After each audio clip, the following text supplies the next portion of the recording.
Hi guys, it looks like we're heading towards the holiday season here, and I thought I would tell you a couple of my Christmas stories because life is a collection of stories, right?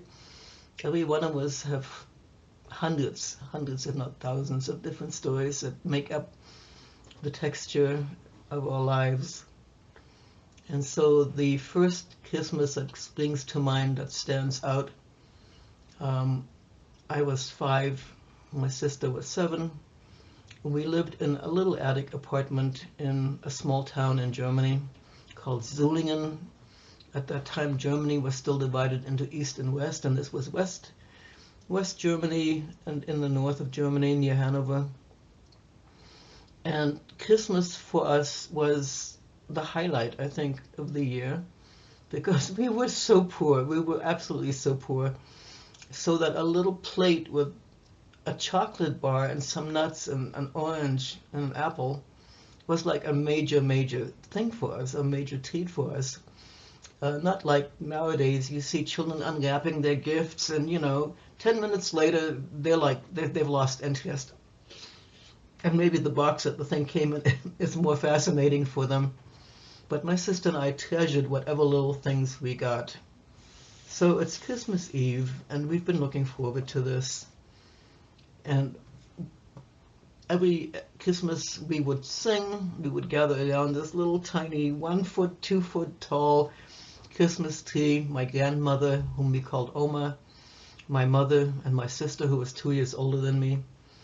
We would be singing these Christmas carols, and we were doing that when we heard the sound of these footsteps coming up to our attic apartment, and it was a man. You could hear the man's voice, and he was falling as he was coming up the steps.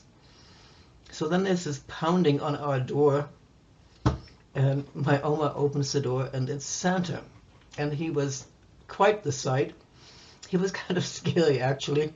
I mean, everything was scuffed. It was dirty. Buttons were missing from his jacket. His beard was smudged. I mean, he was just really a sight.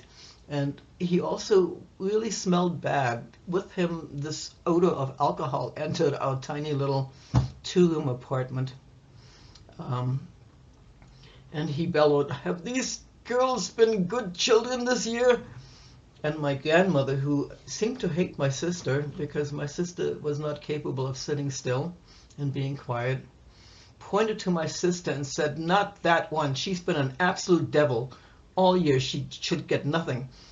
And so the Santa said, "Well, I think I have something for her anyway."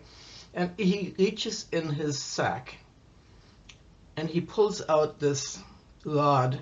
It's actually called eine Rute in German, and it's made from these very long, thin twigs wrapped together, and it was painted in black. It was really an ominous device, and it's used to beat people with.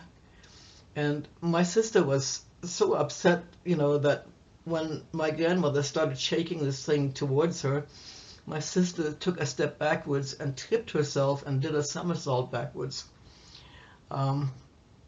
Anyway, that's what happened to her. And then he reached in his bag again and he said, "And I have something for you too." And he was talking to me now. And I was so terrified of this horrible man. I was kind of hiding half behind my mother's skirt at that point. And he pulls out this absolutely gorgeous doll. And I loved dolls. I had wanted a child since I was 4 years old. And dolls were my surrogate children. And so he has pulled out this doll. He's holding it up. It wasn't wrapped. He's holding it up by a foot, a leg. And the back of its head fell off. And so apparently Santa, coming up the steps, had fallen on the doll. It had a porcelain head, and a chunk of its head came off with the hair. And it had been such a beautiful doll, blonde hair, blue eyes. I just loved it. And now here is this doll with its head, open, and you could see the little eyeballs that went up and down. You could see the mechanism for that in there. And then Santa closed his bag up again and flung it over his shoulders, and when he did that, it kind of grazed the little Christmas tree we had, which had candles burning on it. And the tree started to totter, so now there's the possibility that we're all going to go up in flames. And my grandmother screaming, "Oh no, no, not the Christmas tree!" And Santa, he said something like, "Oh fuck," in German, right? And my grandmother, "Santa, please, your language." But anyway, the tree stayed stable. It didn't fall over with the candles that were lit. And Santa went, clomping back down the steps again. And it was probably the most traumatic Christmas that my sister and I had ever had. And then the next Christmas that comes to my mind, my father had been living in Canada for 6 years and called for us to join him when I was 9, my sister was 11. And so we had spent, seems like about 10 days on this very old ocean liner coming across from Germany to, we landed in Halifax. It was quite an adventure, just that boat trip by itself. And then we had another entire week practically of going across Canada by rail. And this train stopped in every hamlet, in every town, every village. And so we got to see all of Canada in the winter. And then we arrived. And now all of the years that we had lived in Germany, our Christmas trees were never taller than 2 feet. That was the maximum height. That's all we could afford. So we end up coming to Prince Rupert, where my father lived. He picks us up in his car and takes us to this little Cape Cod house where he lived. And as he ushers us in, we come into this living room, and he has this Christmas tree that's from the floor to the ceiling. The ceiling was maybe 10 feet tall and loaded with presents underneath. I mean, it was just, it was overwhelming. It was really overwhelming. And he knew how exhausted we all were, so he said to my sister and me, "I'm just going to give each one of you 2 gifts, and then in the morning you can go and look for the rest of them." And that was fine. And so he pulled out a box for each of us, and they turned out to be pajamas. And they were very nice pajamas. So then the next box he pulls out, he had given my sister and me identical dolls, except mine had green hair. Now this is in 1956, and there were no dolls with green hair. I had never seen such a thing, and I was absolutely horrified. I was like, he must really hate me to have given me a mutant. I was so upset and appalled by this that I decided then and there I would never get to like this guy at all, ever. I made a promise. You will not like this man. Anyway, this doll, I called her Monica. In order to tolerate having her around me, I used to keep little hats and caps on her head, so you didn't see the fact that she had really quite green hair.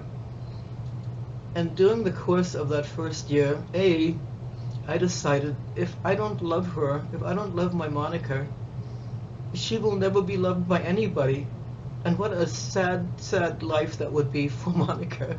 And so over the course of that year, I gradually grew fonder of my Monica, although I never really reconciled to the fact that she had green hair. And of course nowadays it would be considered extremely stylish, and kids would probably enjoy such an oddity.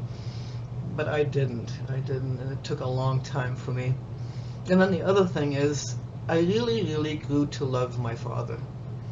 He was, of the 2 parents, the nicer, the more loving, the more observant, the more engaged. The person who taught me how to waltz. The person who taught me how to play chess. And he encouraged other things. He also taught us about different kinds of music. He had an enormous collection of records and a really good stereo system. So my love of music grew from that point forward, so that now I have probably thousands of pieces of music stored in my head with names of composers and names of pieces, and it's amazing how many things a mind can absorb. So those were the 2 Christmases that really stand out in my mind. My father is gone now. He's been dead for over 40 years. But he turned out to be the person in my life whom I loved the best. And Christmas always brings back memories of him, so that when I hear Silent Night, my thoughts immediately travel to him. And I suppose I'm going to keep missing him until the day I leave this planet. And that's okay too. So I just wanted to share those little stories with you instead of any kind of heavy-duty lecture about reality and keeping your thoughts positive, which we all should do anyway. The sun is really getting to me. And I hope you guys are doing well and having a nice weekend. Take care of yourself. Be good to each other. Ciao.